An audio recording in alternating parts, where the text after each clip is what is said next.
नमस्कार मैत्रिणींनो, माझ्या चॅनलमध्ये तुमचं खूप खूप स्वागत आहे. दररोज आपल्या घरात फुलांची शोभा वाढत असते, पण काही वेळानंतर हीच फुलं वाळून जातात आणि आपण त्यांना कचऱ्यात फेकतो.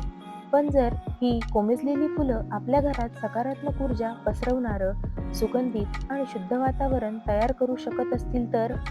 होय, आज आपण बेस्ट आउट ऑफ वेस्ट या सुंदर संकल्पनेतून वाळलेल्या फुलांपासून धूप कसा बनवायचा हे बघणार आहोत. घरी केलेल्या या नैसर्गिक धुपाचा सुगंध केवळ मनाला प्रसन्न करत नाही, तर आपल्या घरात एक वेगळीच शांतता, समाधान आणि सकारात्मकता भरून टाकतो.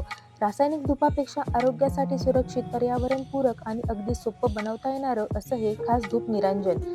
चला तर मग या प्रवासाची सुरुवात करूया, जिथे वाया जाणारी फुलं नव्या रूपात जन्म घेतील आणि आपल्या घरात प्रकाश, सुगंध आणि सकारात्मक ऊर्जा पसरवतील.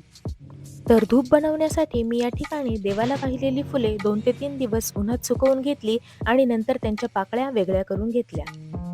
ही फुलं उन्हात वाळवणं शक्य नसल्यास ती तुम्ही पॅनमध्ये मंद आचेवर गरम करून घेतली तरी चालेल. आता या गरम केलेल्या पाकळ्या मी एका प्लेटमध्ये काढून घेतल्या. तर या ठिकाणी तुम्ही बघू शकता की हाताने कुस्करल्यानंतर या पाकळ्यांचा कसा भुगा होतोय. आता या पाकळ्या मी मिक्सरच्या भांड्यात टाकून घेतल्या. माझ्याकडे थोड्याशा नारळाच्या शेंड्या होत्या, त्यामुळे मी त्यासुद्धा यामध्ये टाकून घेतल्या. त्यानंतर थोडी दालचिनी, लवंगा, कापूर आणि तेजपत्ता घेऊन मिक्सरच्या भांड्यामध्ये हे सर्व साहित्य टाकून घेतलं आणि त्याची बारीक पावडर करून घेतली. आता एक बारीक चाळणी घेऊन ही पावडर आपल्याला छान चाळून घ्यायची आहे. आता हे मिश्रण चाळल्यानंतर हा वरती जो भरडा राहिलाय तर तो फेकू न देता आपल्याला झाडांच्या कुंडीमध्ये टाकायचा आहे. आणि ही जी खाली बारीक पावडर राहिलेली आहे तर त्यापासून आपल्याला तूप बनवायचं आहे.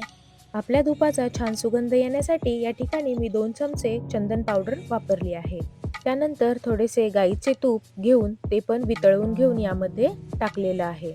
आता हे मिश्रण छान मिक्स करून घ्यायचं आहे. जर तुमच्याकडे हवन सामग्री अवेलेबल असेल तर ती सुद्धा तुम्ही यामध्ये टाकू शकता. आता आपल्या धुपाला छान बाइंडिंग येण्यासाठी आणि आपल्याला हवा तसा आकार देण्यासाठी यामध्ये थोडंसं गुलाबजल टाकून घ्यायचंय आणि मिक्स करायचंय.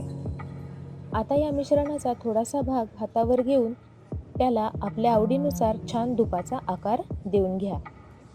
आता अशाच प्रकारे मी सगळे धूप तयार करून घेतलेले आहेत. या धुपाची सगळ्यात छान गोष्ट म्हणजे हा धूप घरात अवेलेबल असणाऱ्या साहित्यापासूनच बनवलेला आहे. त्यामुळे त्यासाठी कुठलंही बाहेरून साहित्य आणण्याची गरज नाहीये.